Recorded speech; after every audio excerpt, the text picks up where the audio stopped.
I'm doing the astrology for October 13th, 2024. Some days it just seems like there is a lot going on. Today is one of those days. This is why I love astrology. It helps me to make sense of what I am feeling and gives me a heads up so that I don't think I'm crazy. It helps me instead understand the swirling parts and to make clearer and more concise choices with less emotional trauma drama. Okay, let's sort out this menagerie. The moon goes into emotional Pisces this afternoon, ramping up what we are feeling. Not that we need any help with that currently.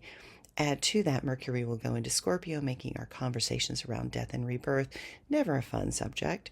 Mercury will be in Scorpio until November 2nd, so expect more truths to be revealed than you really want to deal with.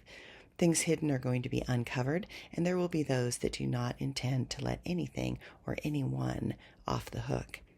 Expect more investigations into things that make us look at the underlying issues that motivate some and their manner of communication to come into question. Scorpio has a bite to it, and I expect those that tend to excessive behavior to get wildly out of control. Mercury will also square to Pluto before it leaves Libra and enters Scorpio. It will be easy to inflate things and get our knickers in a knot. I know it is hard, but recognize that this astrology can magnify what is our underlying fear and make us quite insecure and disagreeable. We want more forthcoming information, but we need to respect others, regardless of if we see things from their vantage point. Those with this tendency can move from concern to suspicion and then quickly to paranoia. It will not be pretty to watch. Those that are locked into their obsessive ways of connection and demanding that their perspective is right will find themselves ostracized even more, and that will add to their own discomfort. Chiron and Mars will square, and then Chiron will oppose the Sun. This is not the best combination for honest conversations. In fact, it can add even more insecurity into the mix and make old wounds explode open. There is tension and pressure to make a choice and to make something happen. Just know that right now, we do not have a good sense of timing. In fact, the timing for this shift is not now. Choices made here can blow up in your face.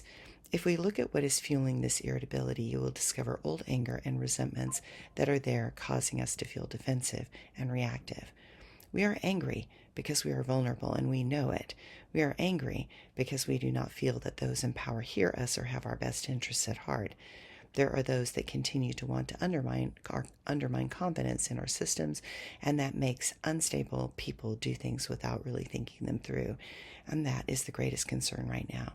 We are at a tipping point, and the pots on the stove are ready to boil over. Today can feel as if there are so many factors working against us rather than with us. The Sun is moving into a T-square with Mars, and it just feels as if things keep ratcheting up. We may lean into defensive postures to hide what that we are feeling weak and tremendously disappointed. Instead of wallowing, it is best to decide to get more information rather than react. Knowledge is power, but you have to have an objective mind that is willing to see more than just our own biases. The good news is that the Sun and Jupiter are in a trine this evening, and we finally have to admit how much we are growing and changing. If we can see our progress, perhaps we can see the progress of others. This aspect is a positive upheaval to a day that seems more down than up. Enjoy it while you can. More is coming on the 17th through the 19th of this month. Let the confidence in this aspect instill you with options that you did not see or think could be possible. Thanks, everyone.